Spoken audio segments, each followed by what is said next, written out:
میرے بھائیوں، ایک حدیث پاک میں یہاں تک ہے کہ ماں کے قدموں تلے جنت ہے اور باپ جنت کا دروازہ ہے۔ ماں باپ کے متعلق یہاں تک ہے کہ ماں باپ کی دعا اور بد دعا دونوں لگتی ہیں۔ ماں باپ کے متعلق یہاں تک ہے کہ ایک صحابی نے پوچھا، اللہ کے رسول، میری ماں یا میرے باپ میرے ساتھ ناحق تلفی کر رہے ہوں تو ایسے موقع پر ہم ماں باپ کا کیا حق ادا کریں؟ ان کی اطاعت کریں، ان کی اتباع کریں، ان کی پیروی کریں؟ آپ صلی اللہ علیہ وسلم نے فرمایا، تب بھی تم اپنے ماں کا حق ادا کرو اور اتباع کرو اور ان کی پیروی کرو۔ آج دیکھنے میں چند باتیں آ رہی ہیں جس کا سماج میں بڑی تیزی سے نقصان ہو رہا ہے، بڑی تیزی سے نقصان ہو رہا ہے۔ وہ نقصان اس طرح ہے کہ لوگ شادیوں کے موقع پر صرف ایک روایت لے لیتے ہیں کہ لڑکی کو دیکھ کر شادی کرنی چاہیے، لیکن وہ دوسری روایتیں ماں باپ کی خوشی والی بھول جاتے ہیں، جس کا نقصان اتنا بڑا ہو رہا ہے کہ شادیاں ہو رہی ہیں محبتوں میں اور فوراً نفرتوں کے دروازے کھل جاتے ہیں، فوراً نفرتوں کے دروازے کھل رہے ہیں، بڑی تیزی سے جدائیاں ہو رہی ہیں۔ اب طلاق کے نام کی تو ڈر خوف میں لوگ نہیں آتے، لیکن خلا اتنی تیزی میں بڑھ رہا ہے کہ شرم محسوس ہونے لگی، شرم محسوس ہونے لگی ہے۔ اس لیے میرے بھائیوں، آپ ان بچوں کو سمجھائیے، آپ اپنے ان دوستوں کو بتائیے جو دوست یہ چاہتے ہیں کہ میں فلاں جگہ سے شادی کر لوں، میں فلاں جگہ سے شادی کر لوں۔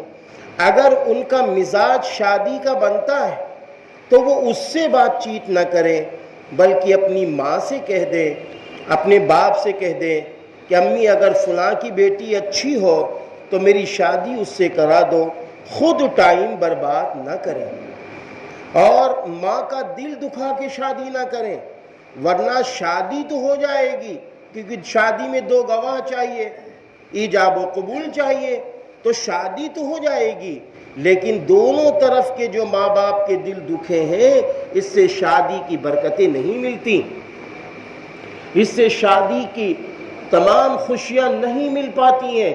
میرے بھائیوں، ہم لوگ زمینی سطح سے کام کر رہے ہیں، آپ یقین مانیے اتنے مسئلے گھر پر آ رہے ہیں، رہی بات کے تقریباً 7-8 مسئلے ہیں، اور یہ کون سے مسئلے ہیں؟ جب میں نے پوچھا یہ شادی تم نے کیسے کی تو پتہ یہ چلا ہم لوگوں نے اپنی مرضی سے کی تھی۔ اس میں ایک مسئلہ صرف ایسا تھا کہ جنہوں نے کہا کہ میں نے اپنے ماں باپ کی مرضی سے شادی کی تھی، بقیہ جتنے مسئلے آ رہے ہیں سب اپنی مرضی سے شادی کی۔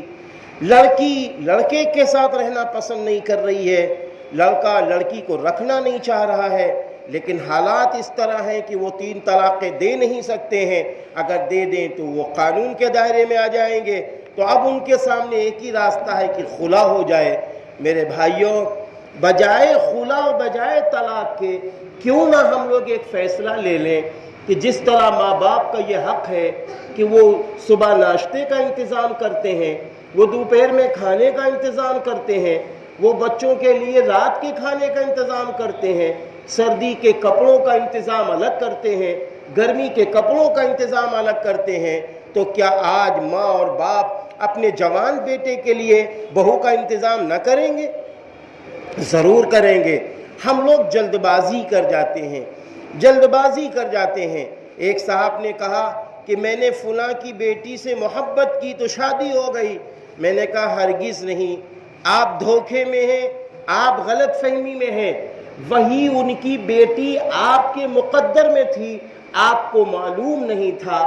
فرق اتنا ہے آپ نے گندے راستے سے وہ راستہ اختیار کر لیا، اگر آج تم گندا راستہ نہ اختیار کرتے تو ان کی بیٹی تمہارے مقدر کی تھی، وہ صحیح راستے سے مل کر رہتی، تم نے غلط طریقے سے لے لیا۔ ماں الگ رو رہی ہے، باپ الگ رو رہا ہے۔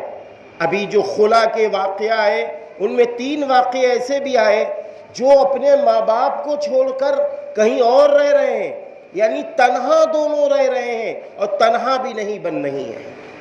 کرائے پہ رہ رہے ہیں، پھر بھی نہیں بن رہی ہے. تو یہ کیوں نہیں بن رہی ہے؟ اس لیے کہ مصرف القلوب اللہ ہے، دلوں میں محبت اللہ ڈالتا ہے. تو جب ہم نے اللہ کو ناراض کیا، نبی کی شریعت سے ہٹ کر کام کیا، اپنے ماں باپ کو ناراض کیا، تو ان کی بددعاؤں کا یہ ثمرہ ہے، ان کی بددعاؤں کا یہ نتیجہ ہے کہ آج شادیاں پھل نہیں رہی ہیں، آج شادیاں اچھی نہیں ہو پا رہی ہیں. اس لیے میں اپیل کرتا ہوں اس بات کی کہ دیکھو، جہاں یہ پتہ چلے کہ کوئی بیٹی کسی مرد سے جڑی ہے یا کوئی مرد کسی بیٹی سے جڑا ہے، تو اس کو سمجھایا جائے کہ یہ راستہ تمہارا غلط ہے، اللہ کی نگاہ میں بھی گر جاؤ گے اور اللہ کی مدد بھی تمہیں نہ ملے گی. اور دوسرے یہ ہے کہ شادی اگر ہو بھی جائے گی تو ذلت و رسوائی کے سوا مستقبل میں کچھ نہیں ہے. اس لیے آؤ سماج میں اچھے کام کرو، پڑھو لکھو، اچھا کاروبار کرو، اور اس کے بعد جب تم شادی کے لائق ہو جاؤ گے، تمہاری ماں، تمہارے باپ، تمہاری بہنیں انشاءاللہ اچھا رشتہ کریں گی. انہیں بھی تو خوشی ہوتی ہے کہ میرا بیٹا بڑا ہو رہا ہے، ہم فلاں کی بیٹی سے شادی کریں گے، ہم فلاں کی بیٹی سے شادی کریں گے. ماں باپ کی تمناؤں پہ پانی پھرتا ہے جب بچہ خود سے اظہار کرتا ہے. اس لیے اظہار کی شادیوں میں برکتیں نہیں ہو رہی ہیں. میرے بھائیوں، یہ تو خیر آباد کا واقعہ بتا رہا ہوں. ہم لوگ چل پھر رہے ہیں، لکھنؤ کی سرزمین پر جاتے ہیں، کتنے واقعات دارالقضا میں بھرے پڑے ہوئے. بس خلا کیا ہوا؟ شادی کتنے دن ہوئے؟ 3 ماہ. شادی کتنے ہوئے؟ 2 سال. شادی کتنے ہوئے؟ 5 سال. بچے ہیں نہیں ہیں. کیوں؟ خلا چاہیے، انبن ہے، ہم کو بچے نہیں چاہیے، ہمیں خلا چاہیے. یہ سارے نتائج سامنے آ رہے ہیں. اس لیے ان نتائج سے پہلے ہم اپنے نوجوان کو، اپنی نوجوان بہنوں بیٹیوں کو سمجھائیں کہ اس راستے پر ہم نہ چلیں جس سے تم اللہ کی نظروں سے گر جاؤ گے، بلکہ اس راستے سے اپنی خوشیاں لے لیں جو اسلام کا راستہ ہے. اسلام کا راستہ یہی ہے کہ جب بیٹا 21 سال کا ہو جائے، لڑکی 18 سال کی ہو جائے، تو ان کی شادی کی فکر کی جائے، کیونکہ یہاں کا قانون ہے، اس لیے یہ بات کہنی پڑتی ہے. تو اس لیے ہمیں چاہیے کہ اپنے ماں باپ کے فیصلے پر راضی ہوں. اور آپ لوگ یاد رکھنا، خالی دعوت کا کام یہی نہیں ہے کہ لوگوں کو نماز کی دعوت دے دی جائے. ایک نوجوان اگر بھٹک رہا ہے، اس سے محبت کرنا، اس کو اچھی راہ دکھا دینا، اس کو اسلام کی جو ناراضگی اس سے بچا لینا، یہ بھی دعوت کا کام ہے، یہ بھی دعوت کا کام ہے. اور یاد رکھنا، اگر ایک شخص ہے کہتا ہے کہ ہم نے فلاں سے محبت کی ہے، ہم نے اس کی تائید کر دی کہ تم اچھا کام کر رہے ہو، تو جتنا گناہ اس کو ملے گا تو تائید والا بھی اتنے ہی گناہ کا مستحق ہوگا. ایسا نہیں کہ اس کو گناہ نہیں ملے گا. اس لیے میرے بھائیوں، ہم اپنے سماج کو صاف ستھرا بنانے کی کوشش کریں. شادیوں پر ہماری نظریں ہونی چاہیے، اور ہر ماں باپ کو چاہیے کہ جہاں لڑکی 18 سال کی ہو جائے اس کی شادی کی فوراً فکر کریں، لڑکا 21 سال کا ہو جائے اس کی شادی کی فکر کریں. آج ہمارا یہ جملہ سماج کا کہ لڑکا یا لڑکی اپنے پیروں پر کھڑا ہو جائے لڑکا تب شادی کریں گے، تو اس کا رزلٹ کیا ہوتا ہے؟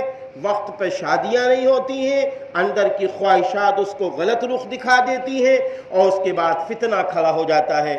اسی لیے آپ صلی اللہ علیہ وسلم نے فرمایا تھا 3 چیزوں میں تاخیر نہ کرو. ان میں سے ایک بات یہ ہے کہ جب لڑکی شادی کے لائق ہو جائے اس کی شادی کر دو، ورنہ فتنہ کھڑا ہو جائے گا.